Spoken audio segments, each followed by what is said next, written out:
The Earth is 4.3 billion years old. Humanity has existed for a few tens of thousands of years. What happened before mankind is only known as mythology, a story that has been passed down through the grapevine. But let's listen to the real story and learn how everything owes to Prometheus and how it wasn't just about a fire. It began billions of years ago with the technological development of humanity. Although far from the levels of civilization on the Kardashev scale, there was a society that efficiently used resources from the planet and the sun. Even asteroids were brought to Earth and processed to access mineral resources. Even though there were large companies in different regions, there was always one primary company with others close to it. As technologies made everyday life easier, people focused on becoming more empowered and developed. But these advances were only for a select few. There was always a need for people to be exploited and ruled.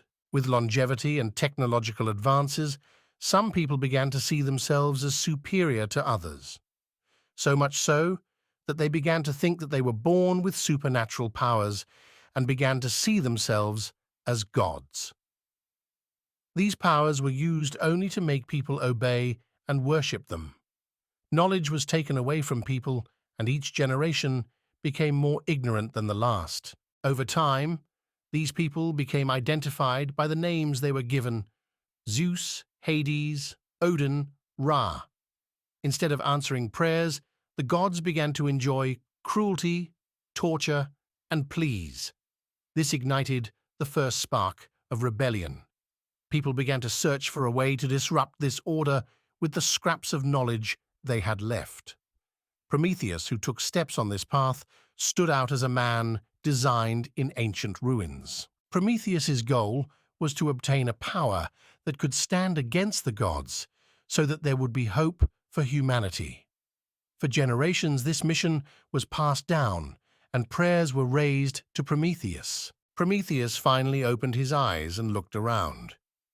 When people looked at him, there was a glimmer of hope. Prometheus could see in his eyes that he was saddened by the plight of the people. Months passed, and at last there was communication between Prometheus and the people. Prometheus now knew what he had to do. Prometheus stepped out in his shining armor and spear and began his march across the earth. His goal was clear: to take the powers of the gods. His plan was to kill the gods and destroy them by taking their power. The egos of the gods would be their undoing. As Prometheus set out from the darkness of the cave, he was mesmerized by the landscape around him. Day after day, as the stars slowly disappeared from the sky, the pale light of the moon guided him. Along his journey, he encountered the wild beauty of nature, the winds dancing on the edge of the cliffs, the song of the rivers seeping through the rocks, and the sky illuminated by the flash of lightning. Days later, he suddenly came upon a labyrinth. Before he stepped into the labyrinth, he saw the imposing walls towering before him, walls made of densely woven grass. In the dark corridors of the labyrinth, a woman wanders helplessly. Her eyes are filled with fear.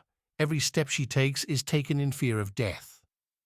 Deep within the labyrinth, the dark shadow of the Minotaur looms, waiting to hunt her down. As she desperately searches for the exit, she feels the Minotaur's breath on her neck. Just then, Prometheus heard a scream coming from the labyrinth, accompanied by laughter from a hill. In the distance, on a high hill, Hermes is watching from afar what is happening inside the labyrinth. There is a kind of sadistic pleasure in his gaze as Prometheus moves towards Hermes, reaching a height from which he can see into the labyrinth and watch the woman's helplessness, while Hermes smiles a sly smile. Trapped in the labyrinth's complex journey, desperately searching for the exit, the woman falls into the Minotaur's clutches. Her screams echo off the walls of the labyrinth, but Hermes only watches. Reaching Hermes' side, Prometheus's eyes fix on Hermes, and he speaks with a look full of anger. "It is shameful for a god like you to watch the suffering of people. You must fight to end this cruelty." Hermes replies with a slight chuckle. "What do you care? How can a creature like you give me orders?" Prometheus's face shows anger and rage. Realizing that Hermes is a god, he says, "You gods and your egos are a burden on humanity. I will end this oppression." Hermes responds with a wry smile. "Come on, what are you going to do?" Hermes' wry smile is still on his face, but a doubt creeps in. There is a conflict between his thoughts about the egos of the gods, but it seems to be short-lived. Prometheus advances towards Hermes with eyes full of anger, determination, and hope for humanity. Hermes, mobilizing his divine powers, takes a quick step forward and throws a punch in Prometheus's direction. But Prometheus, prepared and flexible, steps back and blocks Hermes' punch. He then picks up his own spear and swiftly attacks Hermes. His spear penetrates the divine shield and quickly catches Hermes. Prometheus strikes Hermes hard, knocking him to the ground. Hermes, gasping for breath, opens his eyes in astonishment. There is a sense of amazement in his eyes, perhaps a kind of respect. Prometheus, in a swift move, finishes Hermes off with a final blow with the spear. Prometheus looks angrily at Hermes' bloodied corpse and then rushes deeper into the labyrinth.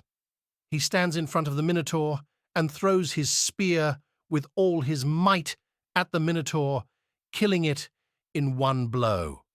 The spear passes through the Minotaur's skull and goes deeper into the labyrinth. After building a tomb for the woman with stones just outside the labyrinth, he comes to Hermes' corpse.